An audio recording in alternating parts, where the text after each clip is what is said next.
pace is the most important thing when you launch an organization. So there were two things that I did with my team. I put a sign on the wall, very Machiavellian, that was money, power, deals. Money, power, deals. Right. So when you're new, everybody wants to meet you, right? And so what a lot of people do when they're new is they waste it because they get to know people, right? So they waste their newness by settling in. So I didn't settle in. To be honest with you, I'm just starting to settle in now. And so instead of settling in and getting to know people and doing a warm-up act, I did Don't waste your newness by settling in. Yeah. Wow. So I went and just rattled everybody's cages and went 100 miles an hour.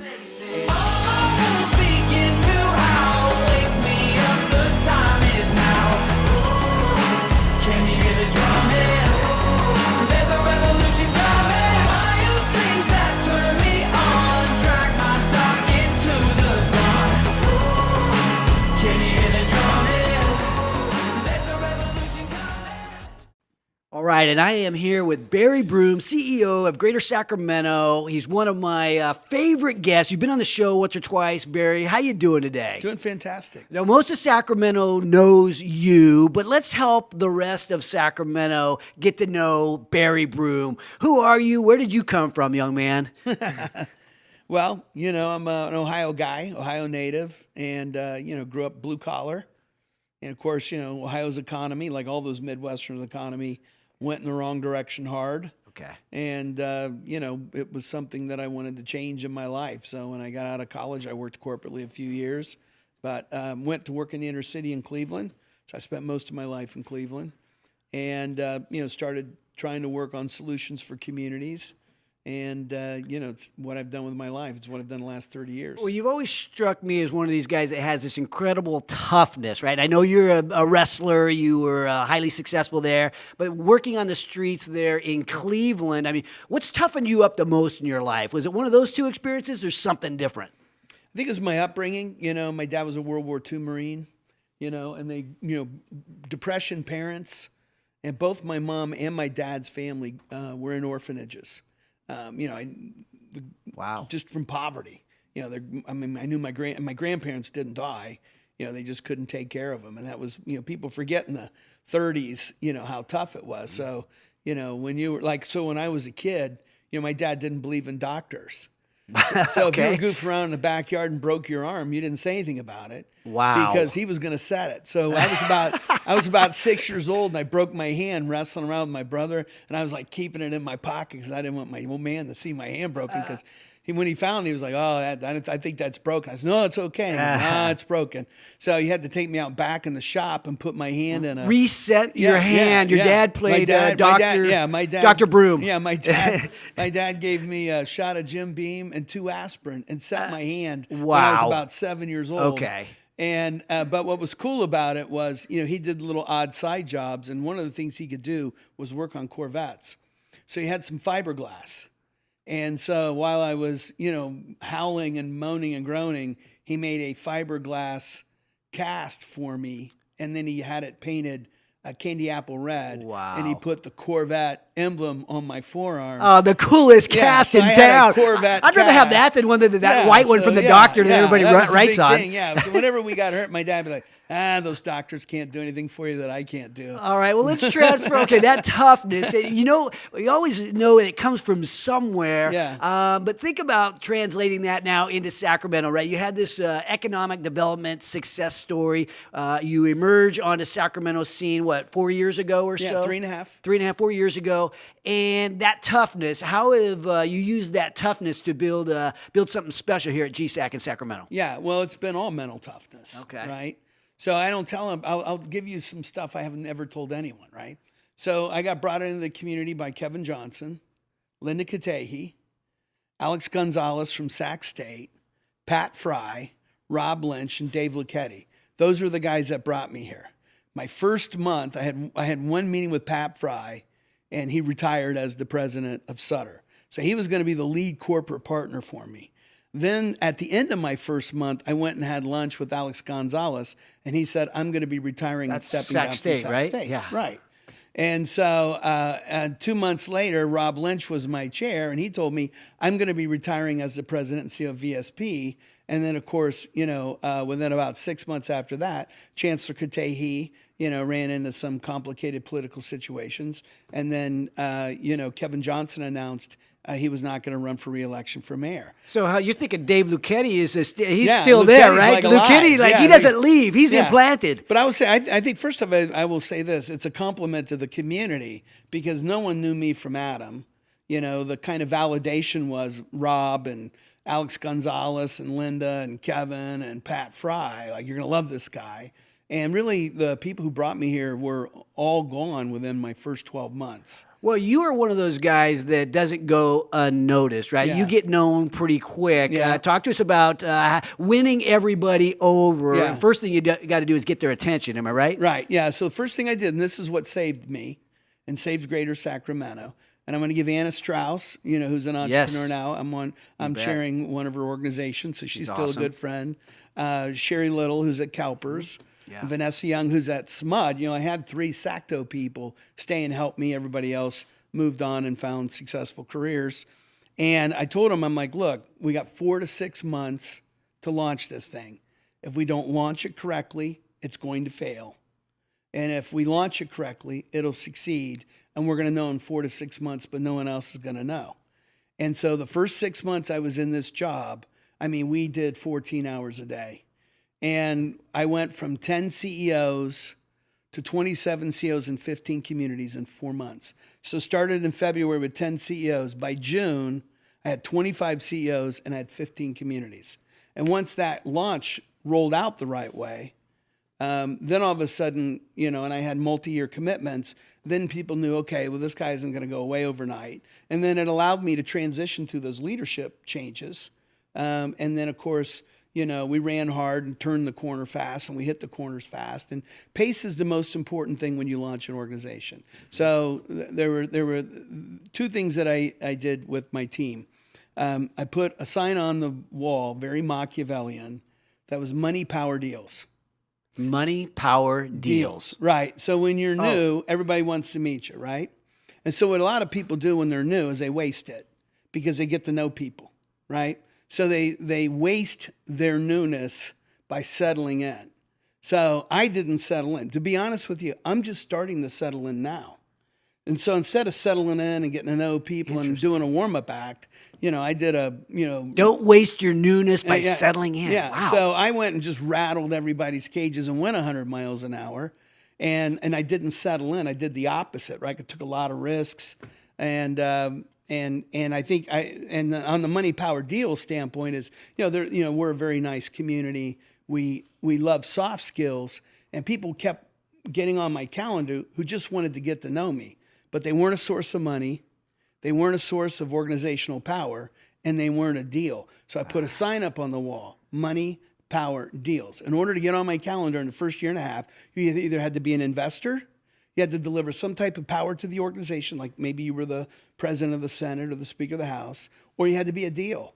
And you'd be surprised how efficient you are if you get really stringent on where you spend time and how you spend it. And so, I raised $17 million in private money in 6 months.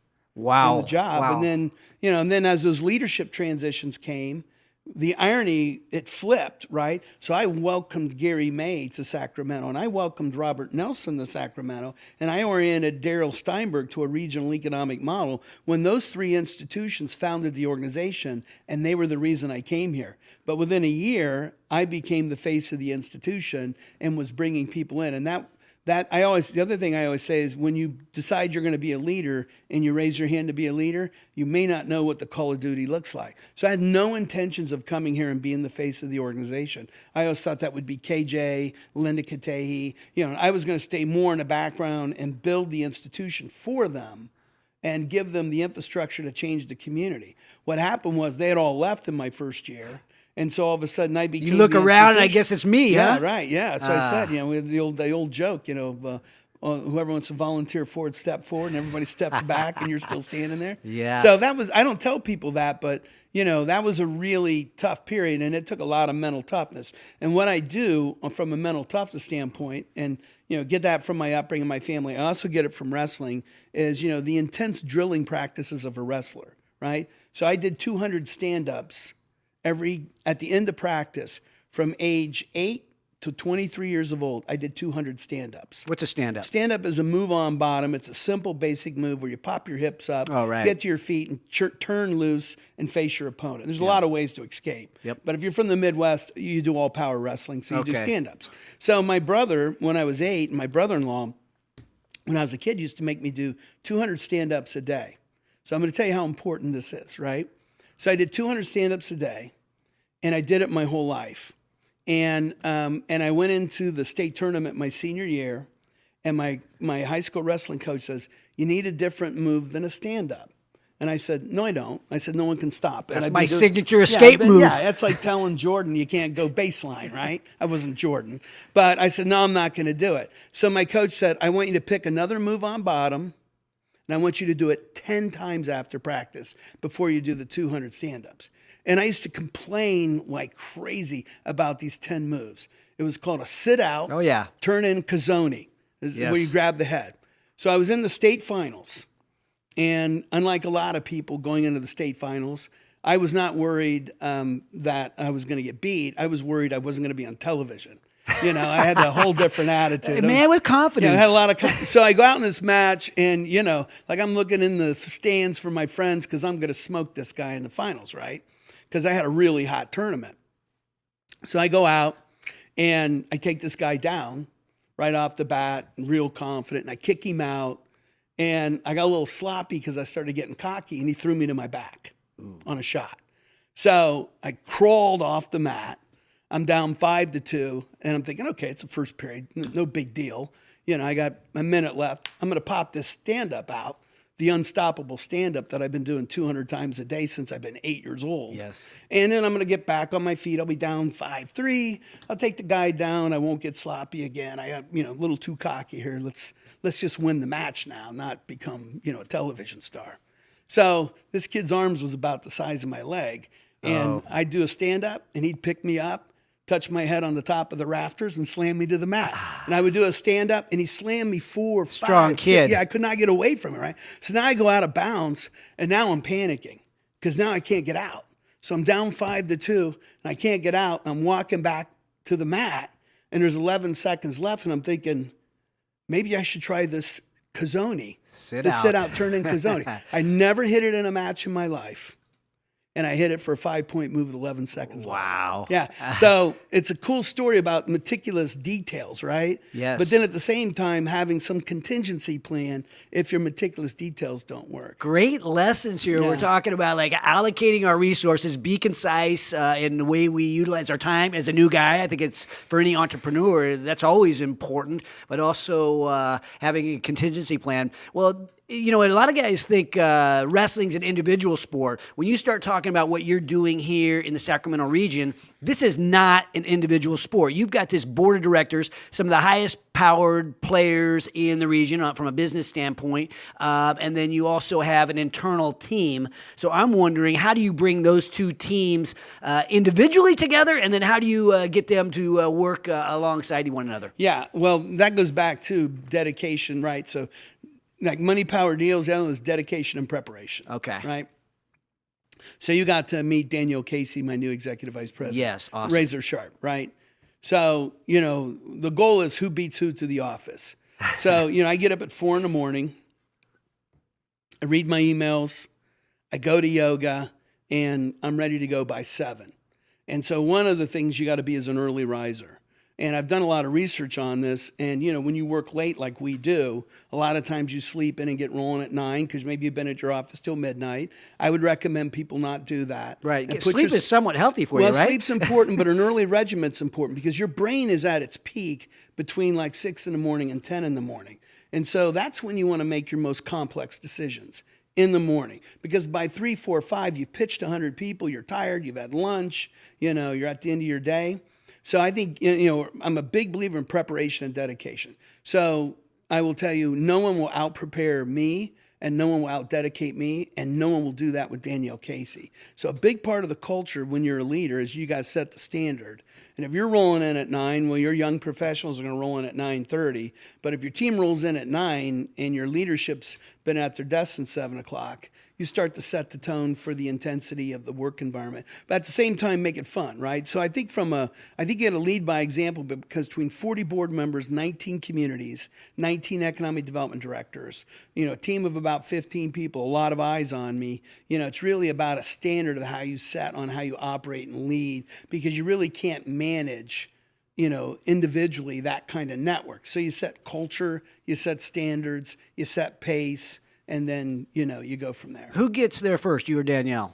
Danielle's been getting there first, but she's new, that's why. And she's young. Yes. But yeah. I love it. Okay, so let's talk about your board, right? These are the high-powered players in town. Mm-hmm. How do they work together well? I mean, how do you guys all get along? That's really important, right? Because here's the thing, too. I'm gonna out a lot of stuff. And I introduced these CEOs to each other. So think about that.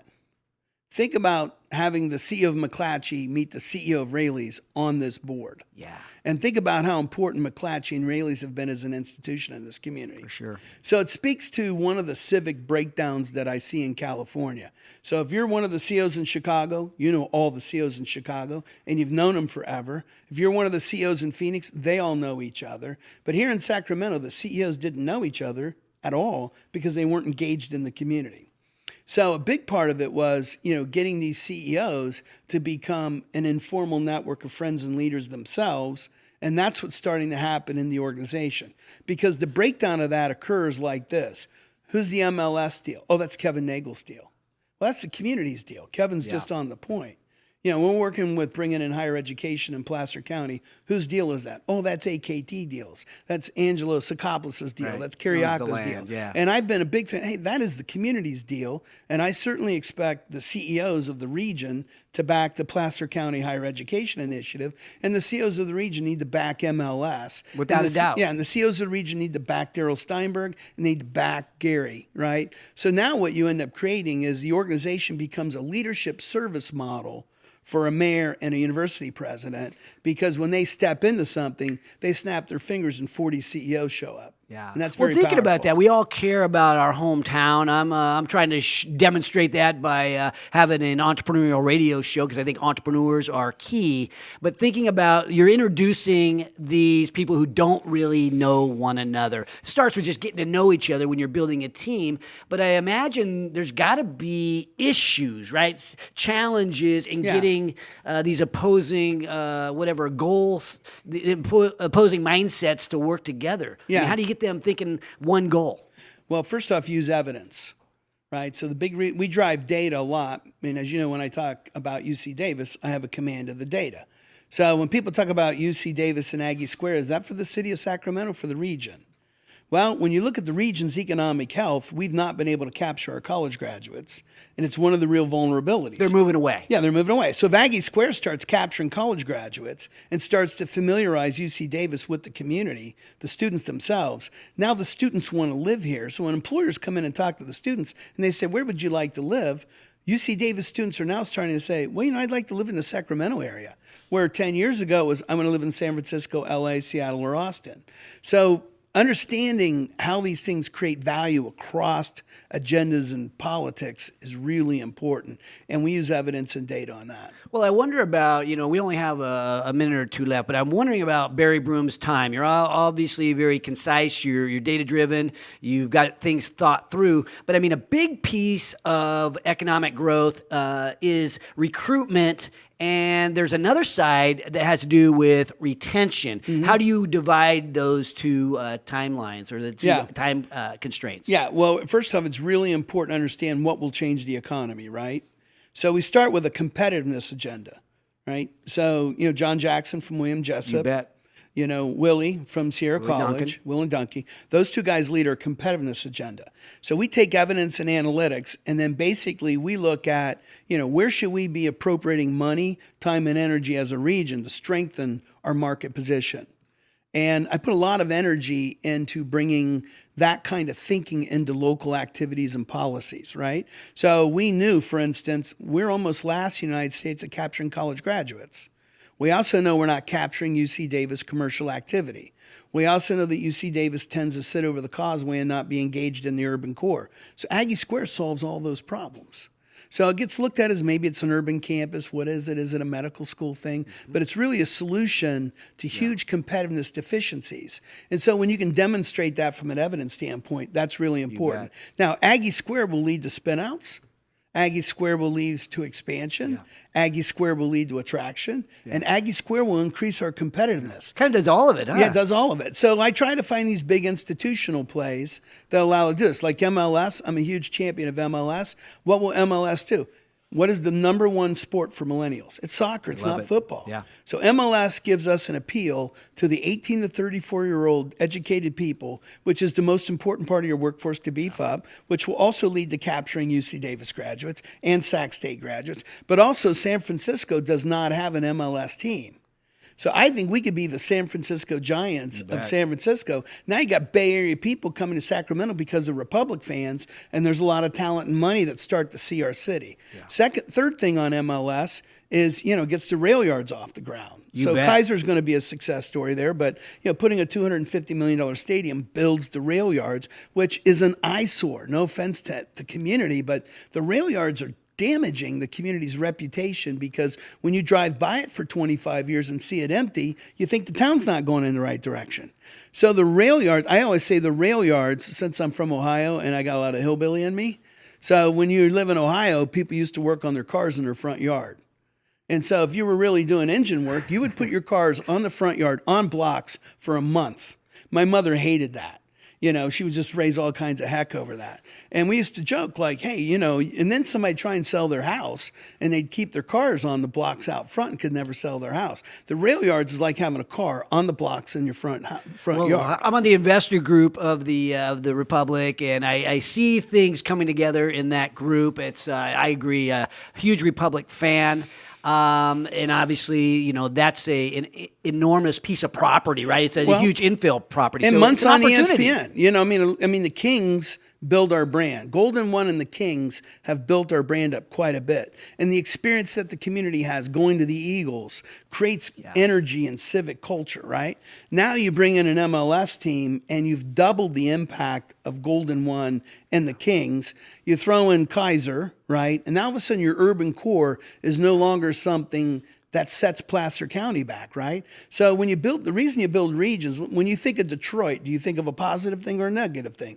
First thought is negative, probably. Right. So when you think of Michigan, what do you think of? You think of Detroit. But yet, Detroit is probably 5% of Michigan's population, and Michigan's more like Montana. It's a beautiful outdoor state, but that's not what people think, because Detroit defines Michigan. So when you're thinking about regions, the city of Sacramento will define the region. So as beautiful as Placer County is, it'll never be able to define itself independent of the city. So if you bring the city up, now Roseville and these other communities have higher profiles, and Woodland and Davis. So all the cities, their profile rises because Sacramento makes amends for its historical position of being a sleepy government city. And now the rail yards, can you imagine, Kaiser under construction, MLS under construction, CIM under construction, redevelopment of Sleep Train. And now you got people driving by that corridor, which, by the way, 12.5 million cars a year. They're going to look over there and say, man, this town's on fire. Yeah. And that's going to make it better for Rockland and Lincoln and Woodland and all the communities. I always say we want to throw a party where people love to come, igniting the entrepreneurial revolution. One final question about how to keep people here from going, right? We see businesses leaving California. Yeah. We see them even leaving possibly the Bay Area and skipping over Sacramento. Yeah. A mutual friend of ours with Navision Pharmaceuticals, right? These guys have built an incredible company, sleepy company. Nobody knows about them. Super successful. And I know we have talked about how to keep companies like that here in Sacramento. Do you want to know what I've been doing with that company? Talk to me. Okay, so first off, thank you for the referral. You bet. So we've been all over these guys. They probably have gotten more attention than they want. But we've been developing a pharmaceutical partnership between that company and California North State and Elk Grove. So one of the proposals on the table for Jay, who's the founder of the company. And it's a cool company with a big upside. And we got to make sure we pay attention to those because those are possibly the future of Sacramento. You bet. Keeping those. But, what we did with Jay was, look, all of your drug candidate development, you can do all your commercial partnerships and your pharmaceutical manufacturing partnerships in Elk Grove with California North State. So fully accredited medical school and pharmacy school. And it's a proprietary institution, so we don't have to go through regents and Cal State boards and all the complexity. So Alvin Chung, the president of California North State, and Jay have been in conversation for months about, how would we co-invest in Jay's company? How would we build a state-of-the-art manufacturing facility in Elk Grove? And how does the drug development and drug candidates interface between California and North State? So now what we can do, if we pull that off, and these are long processes, you can now build a pharmaceutical manufacturing corridor in Elk Grove, and guess where they get their research? Oh, Aggie Square. See what I mean? So now you got Aggie Square drugs being spun into Elk Grove to be manufactured. So now no one in Elk Grove sees Aggie Square as, well, this is where I'm going to get jobs. But in fact, Aggie Square is a set of services to the marketplace. Elk Grove and California North State is a set of services to the marketplace. One's a discovery, the other's an applied manufacture, and together you can create a life science pharmaceutical corridor. Now we go into San Francisco and San Diego, connect them all together, and I'm going to call that the California Cure Corridor, and market San Diego, San Francisco, and the Sacramento area nationally and internationally. Barry Broome sharing his words of wisdom, where he developed his early philosophies, and how he is bringing that to our city, to the hometown we love. Thanks, Barry, for Thanks everything for you having do. me. You bet. All right, now I have the pleasure of bringing on Barry Broome. He is the man behind the Greater Sacramento Economic Council, along with Gary May, the Chancellor of UC Davis. How you guys doing? You guys ready to do a little sparring here? Doing good. Yeah. No, just kidding. You guys for are having us. teammates. Yeah, absolutely. So, Barry, we've been talking to Gary and you as well, and talking about the opportunity that we see here in the region. How would you describe what's happening right now in Sacramento? Well, I think, the community's turning a corner. And of course, the chancellor's leadership on Aggie Square is the backbone of it. So for years and years and years, we've had this great research university, and we've sort of, let it sit in an academic comfort zone in Davis. And we've never thought of it as a solution for our economy. We've always been comfortable with the UC Davis graduates leaving town and not staying here.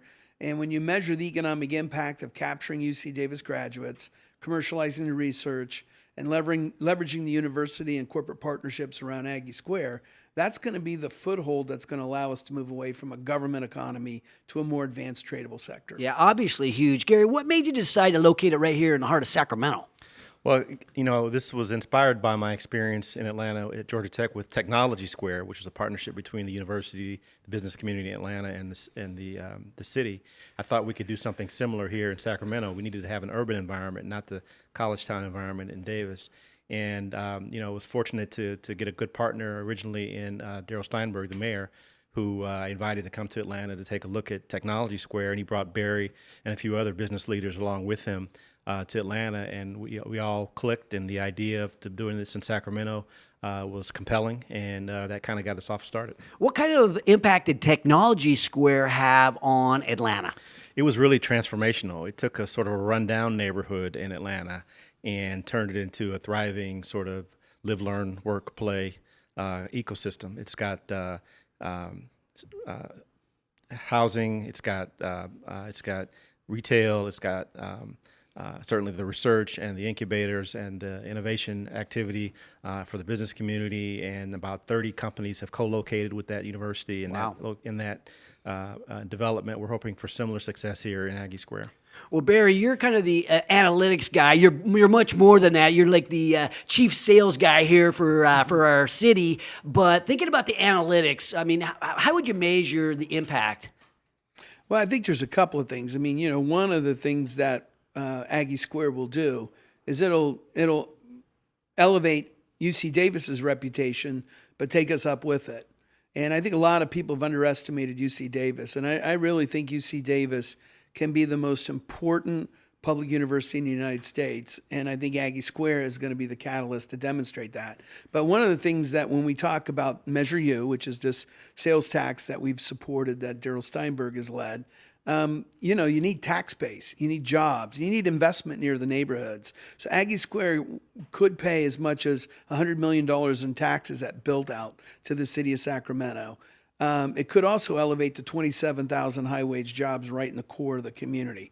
So what that's going to do is, you know, if you want to create inclusion, part of it is you got to have proximity. So what Tech Square did is it took an absolutely totally damaged neighborhood that was crime infested and drugs, and turned it into, you know, a massive tax generator for Atlanta, but it also elevated the entire region. If you go in to see Tech Square in Atlanta, you would not believe that, you know, 30 years before, it was an area that was completely, it looked more like Detroit 30 years ago, and today it looks more like Times Square meets Silicon Valley. Wow. And I think UC Davis and Aggie Square can create the same kind of story for us. It'll change how the venture capital community looks at us. It'll change the technology world. It also really demonstrate, you know, one of the things that makes me really proud to work with UC Davis and fortunate to have the chancellor on my executive committee is the use-friendly nature of UC Davis, meaning, you know, the research is friendly to the community. You know, so this isn't going to create gentrification. A lot of people are worried about that. But this is research that's going to, you know, cure cancer. It's going to make farming better. You know, it's going to preserve water. It's going to lower our carbon footprint. You know, it's going to make us better at delivering medical services. So in addition to all these jobs and all this investment, you're actually going to get a public contribution out of Aggie Square that's going to change the lives of people in Sacramento and California and change the lives of people around the world. Well, we've been talking about teamwork a little bit, right? Obviously, inside this enormous university with all these employees, there's teamwork. What about the teamwork that it takes to pull something like Aggie Square off? Talk to us about what groups of people need to come together, Gary. Well, as Barry mentioned, I'm a member of his executive committee on GSEC, and certainly those are great partners for us, have been, and we expect them to continue to be partners going forward. But you need the business sector, you need the government sector, and you need the private sector in general, as well as the university and higher ed to all partner together in this triple helix, some people call it, government, higher ed, and industry, to really make a thriving innovation hub that we expect Aggie Square to be. Sometimes when I see groups of people come together, whether it be internally inside a business or externally, when you're talking about different organizations coming together, there's teamwork issues, right? There's trust issues. There's people not being committed to the same goal, right? I'm sure you see that when you see a group of people coming together here. What kind of breakdowns are you seeing? How do you overcome some of these basic teamwork issues with these different different philosophies probably, but different goals as well? Well, I think you just have to build trust, and everybody's got to bring something to the table that's relevant. And you look for the win-win-win, right? You don't worry about the things that can detract. You look for ways that everyone can benefit. And I think that's what the strength of our partnership is right now. All sectors we expect to benefit and will benefit. Well, Barry, you mentioned Measure U. Who's against Measure U? No one. Perfect. All right, this is going to be too easy. Yeah, Okay, exactly. so this is not a political show, but I just have to imagine that getting everybody rallied, right? You want to get the taxpayers rallied. You want to bring in the key players. How do you? I mean, you're one of the architects of this entire regional economic development project. How do you bring everybody together? Well, we've capitalized Measure U. The directors have outside of our organization, so there's no Greater Sacramento money in it because we're a 501c3. But about 15 of our directors, as individuals, have put money into Measure U, so it's approaching quite a bit of money. And we wanted to make sure that Mayor Steinberg understood what we want to do with our political leaders is if you're going to lead a policy conversation, we'll support you with the resources to help you be successful as long as you act on evidence and as long as you treat it like investment. Yeah. So the key, let's give Mayor Steinberg a lot of credit because he's out on the edge on this. And Daryl's been an outstanding mayor. And so from our perspective, you're not going to change the ecosystem. So the Brookings report came out. We shared that globally. And, the economic data in Sacramento has two stories. Top line growth is going to continue to be relatively healthy, But, when it comes to the strategic economic well-being of the community, we still have a decline in small firms, and we have decline in tradable sectors, and some of that's state and regulatory policy at California that's got to be addressed. But a lot of that's because we haven't built these public-private models and drove our universities into the community. And so I see Measure U as not only creating a stable fiscal future for the city of Sacramento, but it's going to create a stable economy for the region. And what's going to happen is we're going to learn how to do things through Measure U. It's going to be our teachable moment. And once we figure this out, both people at UC Davis will be more excited about commercialization and partnerships because they'll see how it makes their lives better as faculty researchers.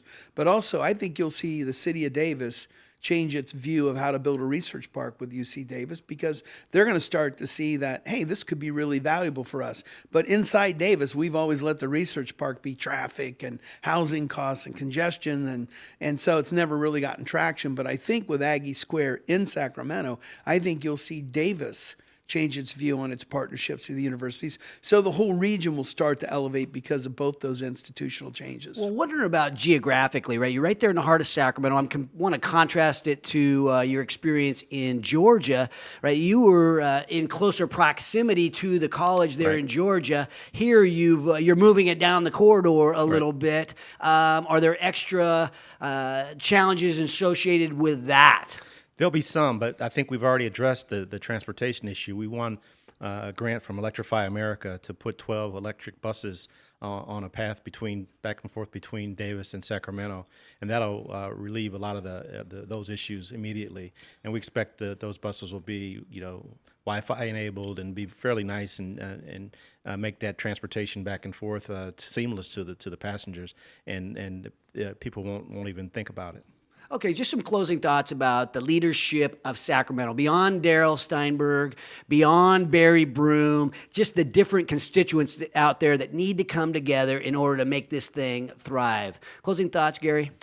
Well, beyond those two constituencies, we just need our business partners to jump on board with us. And we've already had some indication from some fairly well-known companies but I won't name now, that they would like to co-locate with us in Aggie Square. We're very excited about it. All right. Barry, same question. What needs to happen? I mean, who needs to come together at this stage? Who are you bringing together? Well, I'll tell you, there's been great regional leadership on this. So, Placer County leaders have been fantastic. I mean, Roseville, Rockland, Lincoln are really exceptional communities. Folsom, but for years and years we were very provincial. Placer County kind of did their own thing. Davis stayed over the causeway. The city of Sacramento was, a little bit invisible. Folsom was in a beautiful bubble out there on the river doing a great job. Now those walls have come down between those communities and they work together collectively through our organization. And I think whether you're Folsom or Davis or Elk Grove or Placer County, we're all going to benefit by having this research university go to the next level, because the real key thing to our economy is capturing the graduates. And, a college graduate from UC Davis is worth 3 jobs. Yeah. So if you go, and, we haven't been doing a very good job of that. So if you just capture 1,000 more graduates a year, that translates to 3,000 or 4,000 jobs. And, this is a region that's only producing about 10,000 net new jobs a year. So imagine having a 20, 30, 40% increase in our job performance just by the change in behavior of UC Davis and the change in how the region works together on one front. That doesn't change what we're doing at Sac State with Robert Nelson, who's doing big things, restructuring our workforce programs under Brian King. William Jessup is doing some great stuff, Sierra College, University Pacific, Pam is a fantastic leader. So you now have an ecosystem being governed by the people that lead the assets that can drive it through our board. And all we got to do is sync up, build business plans, run it like it's an investment model, put our head down and get it done. Barry Broome, Gary May coming together. I call it the power of with UC Davis, with GSAC, with everybody else that Barry just mentioned that's adding to this leadership effort. Anything is possible, even bringing in the business community as a key, as you mentioned, Gary. Thank you guys for coming on the show today. Thanks for having us, Mark. You bet. If you like our entrepreneurial stories, if you like the messages that we bring that inspire, if you want a little more Mark Haney, not everybody does, but if you do, feel free to subscribe, Feel free to be part of our community, engage, comment, share. I want to get to know you better. You want to get to know me better. Follow me on all our social media platforms at The Mark Haney. I look forward to knowing you better, and let's get to know each other better so we can help build these businesses that we love.